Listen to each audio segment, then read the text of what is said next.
Hello po mga kabayan, mga kalinga. Pumusta po kayo? Magandang buhay po. Analisa Reality Vlog. Take a break po muna ako. Ngayon, ako po namasyal.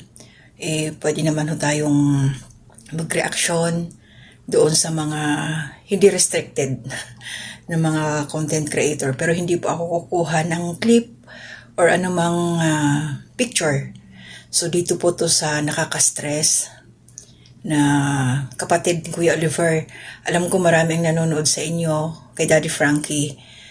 At kung sino man ho dito yung na-high blood pag napapanood si Ate Ansing, ako din po. Pero may time na nung huling pumunta siya doon kila Daddy Frankie, na umiyak siya.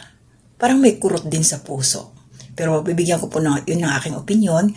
At shoutout po kay Daddy Frankie. No worries po, good vibes lang ho tayo. Wala ho itong halong paninira. Doon po ito kay Ate Ansing lang. Yung akin lang na-obserbahan sa kanya. Pero bago ang lahat, syempre, kahit saan man tayo magpunta, wag natin kalilimutan, suportahan sila Kuya Bal Santos Matubang, Ate Edna Vlogs, Kalinga, Project Tapia Matubang, mga kasama ko pong reactors dito sa Kalinga. Ayan, Karepa Reactors, aming President, Presberador, shoutout po, sa Team Bios, Team Strikers, Team Watchers, Team KOGR, mga kasamahan ko dito sa Silver Team, shoutout sa inyo mga brothers and sisters, Kalingap, buong Kalingap tahanan, suportahan po natin. So ito po, hindi kasi mawala sa aking isipan hanggat hindi ko sasabihin, hanggat hindi ko ako magsasalita. Gumugulo talaga sa utak ko. Ganyan ako Yan yung ugali ko once na kailangan kong ilabas ang aking saloobin.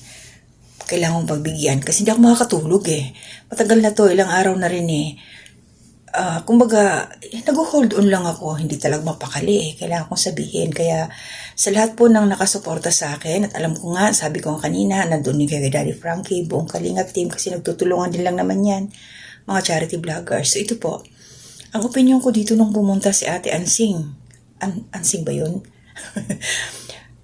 Nawala dun si Daddy Frankie, ang naabutan niya, sila Yaya, sino ba yun, at saka yung isa pa, kalimutan yung pangalan, pasensya na. Ano siya yung ayaw niyang maniwala na wala doon si Daddy Frankie. Parang sabi ko, ano ba to? Nasobrahan na to sa ano ba? Parang obligado na sa kanya. Yung tao. Na, pero inyo, yung lakas loob niyang nanggigil talaga ako, pasensya na mga kababayan. Yung umakyat talaga siya sa taas. At yung mga kwarto, yung pinto, kinatok niya. Sumisigaw pala talaga siya. Daddy Frankie, baka andyan ka ba? Daddy Frankie, baka nagtatago ka lang. Parang sobra yung niya, sobra yung ganun niya. Kayo ba kaya niyo yun? Tapos, nakita niya dun yung kapatid niya, si Kuya Oliver, kumakain ng apple. Sabi niya, tinabihan niya, sarap na ginakain mo Gano'n siya. Tapos ngayon, nakita niya dun sa lamesa, may mga prutas. Akala ko ilalagay lahat sa plastic. Namili lang naman siya kung anong gusto niya. So ito po, hindi ko sa dinadown si Ate Ansing. Siguro sa hirap ng buhay, yung isang nanay na kumakapit sa patalim, na wala na talagang malapitan. Ganun siya. Yung eagerness niya na maayos yung bahay nila, na gusto niyang mabubungan kasi ginagamit niya talaga si Kuya Oliver na paano kung nandoon na yung kuya ko, matutuluan siya pag nagluluto ako, mga ganon. Ay ako mag-aasikaso sa kanya. Kung tutuusin, wala pa doon si Kuya Oliver. Nandiyan kila Daddy Frankie. Kung kung siya, tayo, mahihiya tayong magsabi ng ganon na demanding, hihingian mo ng yero. Ang dami, ilang piraso yun, 30 plus. Ang sabi niya, kusina lang ang ayusin. Kaya sabi nga nung isa doon na kasama ni Yaya na sino ba yun? Yung the next niya, nakalimutan ko yung pangalan. Pasensya na. Buong bahay na nga daw yun, sobrang laki. Sobrang dami. Pero nung time na paalam na, umiyak siya. Humingi siya ng pasensya na talaga nga doon sa hirap ng buhay. Kaya kung ako sa kanya, huwag niya nang ipagpilitan na kukunin niya si Kuya Oliver kasi sa kanyang pamilya pa lang, gutom na nga sila Hirap na nga sa buhay. Tapos, alangan, kita naman natin yung katawan ngayon ni Kuya Oliver, Ang lusog na niya. Makain yan. yung kakainin ng kapatid niya, syempre, baka mamaya hindi pa mabigyan kasi uunahin yung mga anak niya, di ba? Anong sabi niya, wala siyang trabaho. Tapos yung asawa lang niya ang nasa bukid. Alam naman natin pagka ganun kung ano lang yung ani mo, yun lang. At syempre mag-aantay ka pa ng buwan bago mo makuha yung produkto mo. So, ibig sabihin, wala silang arawan na makukuha. Or hindi natin alam paano sila sumasweldo. Kumbaga wala silang, para sa siguro walang swelduhan ba katulad natin na may monthly na inaasahan. So, yung sinasabi kong kurot sa puso ko, yung na talagang naawa ako sa kanya nung time na umiyak siya. Kasi siguro kung hindi mahirap yung buhay, hindi niya gagawin yun, hindi siya magpapakapal ng mukha.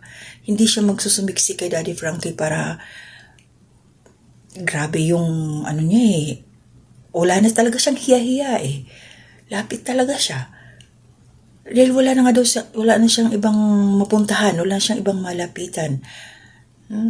Kaya, nandun tayo na ako naiinis, pero naaawa, mix. Naaawa ako sa kanyang sitwasyon dahil alam mo, hirap ng buhay.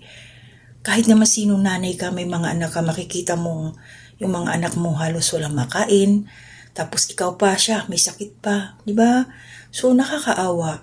So, doon, kahit ako naiinis, mga kababayan, sa comment section, medyo, kalmahan lang natin kasi nasasaktan din yan kahit paano.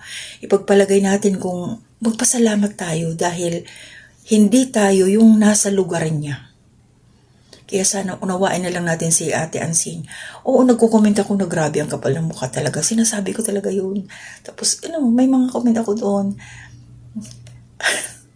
Pero, ayun, deep inside, masasaktan tayo. Kasi kung pipikit tayo sa mata, kung ipikit natin yung ating mata, and then, tayo ang magsuot ng kanyang tsinelas para maramdaman, makita natin kung ano yung pinagdadaanan niya, baka hindi natin kayanin. Kaya, sa mga nangbabas talaga kay Ate Ansing, medyo anuhan nyo na lang, unawain nyo na lang siya. At meron tayong aabangang premiere dito si Daddy Frankie. Parang yung inaasam daw na yero. Thumbnail pa lang nakita ko. Nakuha na. Parang ganun Baka mamaya pinagbigyan na lang ni Daddy Frankie. At meron siya doon, hindi ko pa ito napanood. Thumbnail lang din. Yung mga komento sa kanya. Siguro nabasa na niya kasi meron naman siyang cellphone. Panunuorin ko yon. Interesado ako doon. Kay Ate Ansing. Grabe, nakichika pa So yun yung sa akin, nabawasan na yung kirot ng aking puso dahil nasabi ko na yung aking gustong sabihin para doon kay Ate Ansing na sobrang demanding pero maaawa ka talaga sa kanya. Kaya sana unawain natin siya. Magpasalamat talaga tayo dahil wala tayo sa kanyang posisyon. At si Daddy Frankie, naman siya, makikita natin yung niya dinadaan na lang niya sa tawa ba? Dahil wala rin siyang magawa. Pag pinuntahan siya doon, inabutan siya, binibigyan din niya. At hindi naman yung pera ni Kuya Oliver, parang sarili ni Daddy Frankie yun, yung sa kanya. Mga revenue siguro niya binibigay kasi malaki pang gastusan ni Kuya Oliver, di ba? At saka syempre, nababasa ko sa comment section, may mga nagko-comment din na yung mga nagbigay, sabi nga doon para daw kay Kuya Oliver yun, yung tulong na pinalabot nila para kay Daddy Frankie. Parang nadagdagan na naman.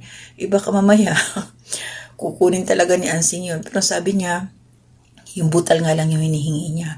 Pero knowing Daddy Frankie sa kanyang pagtulong, sa kanyang pag-charity, parang hindi niya babawasan yung mga galing sa mga nagbigay ng blessing kay Oliver. Total na naibablog naman niya si Ate Ansing. Yung revenue ni Ate Ansing doon sa mga nakaka-stress sa atin, kumikita din. Baka yun ang bibigay na lang ni Daddy Frankie. Pangyero niya kung ano man. Ito ang aabangan natin, mga kababayan. Pag naibigay na yung yero, nabubungan na, mayroon pa kayang hihingiin si Ate Ansing kay Daddy Frankie? Abangan po natin yun. So yun lang yun sa akin. Maraming salamat.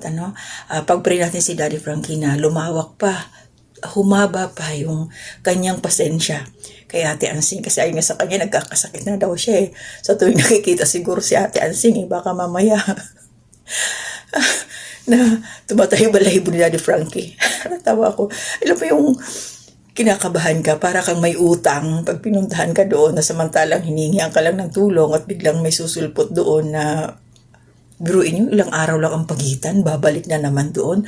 Tapos mangungutang pa ng pamasahe yun si Ate Ansing. Tapos pagbalik dyan, nagkautang si Daddy Frankie. Di ba? Nakakatuwa na nakakainis. So, suportahan lang po natin yun. Tuloy-tuloy lang po tayo. At maraming salamat sa inyo, mga silent viewers, new subscribers, mga nag-comment, nagla-like, nag-share, mga hindi po nag-skip ng ads. Thank you po sa suporta ninyo sa akin. Mag-iingat po kayong lahat. At hindi ho muna ako magsa-shoutout sa ngayon. Babawi po ako. At salamat din pala doon sa nagtiyaga sa aking nakaw na sandali na pagla-live. Grabe, nanibago talaga ako. Tagal kasi. Pero nakaka-enjoy. Alam niyo pag nag-live ka, hindi mo mapapansin yung oras. Pero limitado tayo dito kasi may list po. May nakabantay. Mahirap na. So, babay po. I-upload ko lang ito. Maraming salamat sa inyo. Suportahan po natin sila Daddy Frankie. Tuloy-tuloy po. Siyempre, sinabi ko na kanina, sila Kuya Bal. Huwag po natin kalilimutan. Suportahan po natin. Happy birthday sa nanay ng Kalingap kay Ate Edna. Happy birthday po, Ate Edna. More blessings pa sa'yo. Good health lang. Tuloy-tuloy lang. More success pa doon sa iyong negosyo. Yung Origin at saka yung sa BSM Kalingap Cafe kasi siya po yung nagmamanage. So, yun lang po. Maraming salamat. To God be the glory.